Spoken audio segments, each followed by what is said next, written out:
સતગુરુ ભગવાન કી જય, સનાતન ધર્મની જય। સાચા સદગુરુ બનવાનો અધિકાર માત્ર એ જ વ્યક્તિ પાસે હોય જેની પાસે પૂર્ણ પરમાત્માનું જ્ઞાન હોય, આત્માનું જ્ઞાન હોય, આત્મા પરમાત્માનો જેની સાક્ષાત્કાર કર્યો છે એ જ સદગુરુ બનવાને લાયક છે।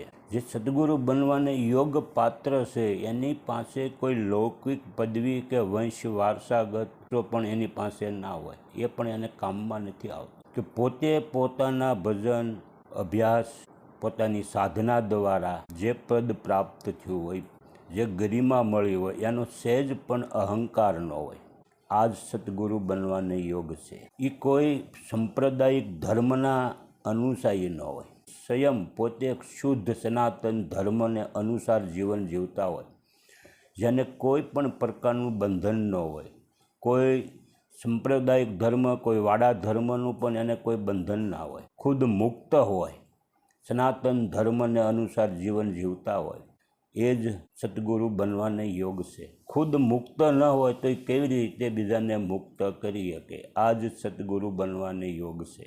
મુક્ત હોય જે વ્યક્તિ પાસે પોતે સત્યને જાણી લીધું છે કે માયાના આવરણોથી મુક્ત થઈ ગયા છે, તે જ અન્યને સાચો માર્ગ બતાવી શકે। શાસ્ત્રોમાં કહ્યું છે કે પોતે તરેલો છે એ જ બીજાને તારી શકે। જેના મોહ માયા અહંકારથી મુક્ત થઈ ગયો, જેમની અંદર કામ ક્રોધ લોભ મોહ કે અહંકાર જેવો કોઈ પણ વિકાર રહ્યો ન હોય, ઈચ્છા વગરનો સાધક જે છે તે જ સદગુરુ બનવાને યોગ પાત્ર છે। સદગુરુ પોતાના શિષ્ય પાસેથી કોઈ પણ મેળવવાની ઈચ્છા નથી રાખતા, તેમનો એકમાત્ર હેતુ જીવોનું કલ્યાણ કરવાનો અને તેમને મુક્ત કરવાને માર્ગે લઈ જવાનો, આ જ સદગુરુનો આશ્રય હોય।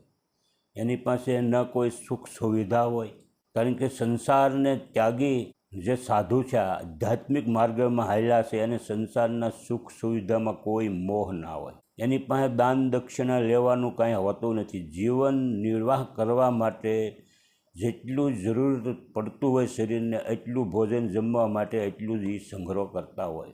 એ કોઈ આ ગામથી બીજે ગામ સત્સંગના મેળાવડા કરતા હોતા નથી, એ જ્યાં હોય એક જગ્યાએ બેઠા બેઠા જે ભજન કરતા હોય, જેને કોઈ સંસારિક વિષયમાં કે સંસારિક કોઈ વ્યક્તિ સાથે કોઈ આશા ન હોય, કોઈ પાસેથી કોઈ પણ પ્રકારનું ધન દોલત મેળવવાની આશા ન હોય, કોઈ એની પાસે બેસવા આવે કે ન આવે એવો પણ એનામાં કોઈ પણ ભાવ ન હોય, એકાંતમાં જીવન જીવતા હોય, આ જ સદગુરુ બનવાને યોગ છે।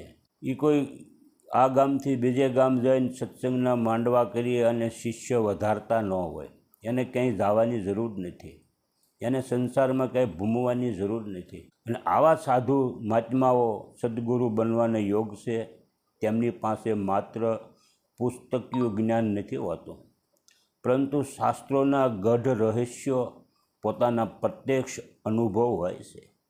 તેમની પાસે વાણી હૃદયને સ્પર્શ કરી જવાની તાકાત હોય છે, એની વાણીમાં એના શબ્દોમાં શિષ્યને આરપાર ઉતારી દે એવી શક્તિ હોય છે। અજ્ઞાનનો નાશ કરવાની દિવ્ય શક્તિ હોય, જે વ્યક્તિ અજ્ઞાનરૂપી અંધકારને દૂર કરી શકે, શિષ્યના જીવનમાં જ્ઞાનનો પ્રકાશ લાવી દે, પરમાત્માના પ્રેમથી છલકાતું હોય, તે જ સાચા સદગુરુ બનવાને યોગ છે। પોતાના સાધકના જીવનમાંથી કામ ક્રોધ લોભ મોહ માયા લોલ છલ કપટ આ બધું છોડાવી દે, એ જ સદગુરુ બનવાને યોગ છે। અને સદગુરુ બનવાને યોગ એ જ વ્યક્તિ છે જે શિષ્ય બનવા આવે છે, શિષ્ય બનવું છે, એ શિષ્યને પહેલાં તો એને બોધ આપે કે સંસારમાં કેવી રીતે જીવન જીવવું, એની રહેણી કહેણી રહેવી, એની ભક્તિ, આ બધું પહેલાં એને પ્રેમથી સમજાવે।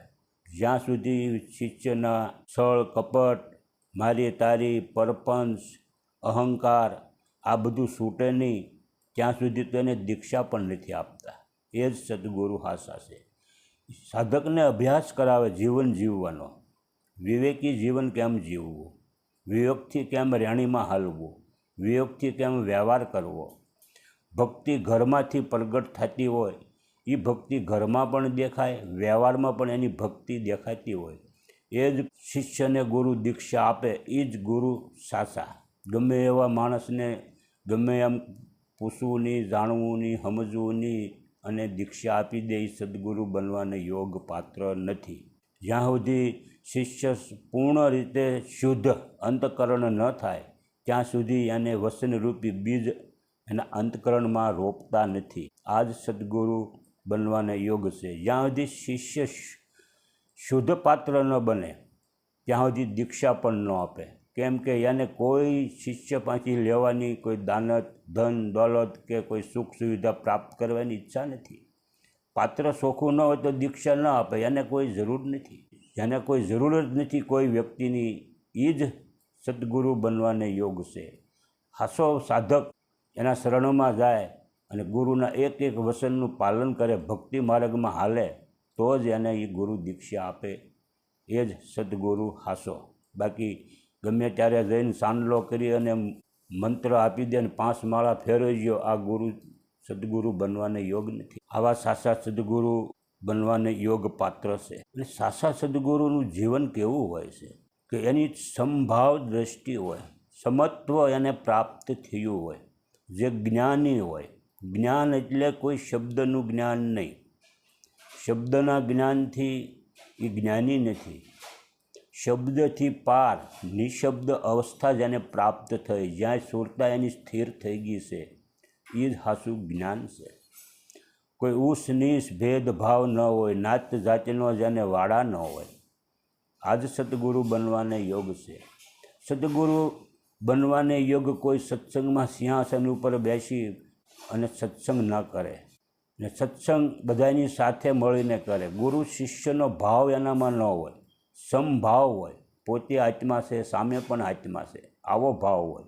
સાધુ હોય, સંત હોય, હરિ હોય કે સાધારણ વ્યક્તિ હોય, બધા એની ઉપર એક સરખો ભાવ રાખે, એક સરખો પ્રેમ કરે. કોઈને અલગ બેસાડવા, આને અલગ બેસાડવા, આવો પણ ભાવનો. બધા એક સાથે મળીને એક જ કુંડાળામાં બેસીને સત્સંગ કરી શકતા હોય, એ જ સદગુરુ બનવાને યોગ છે. એ માન સન્માન હાર કે પહેરતા નથી, એનું સ્વાગત એ કરવા દેતા નથી. જેમ છે એમ જીવી જવું, જેમ છે એમ જીવન જીવવું, એ જ સદગુરુ બનવાને યોગ છે. સદગુરુ ભગવાન કી જય, સનાતન ધર્મની જય.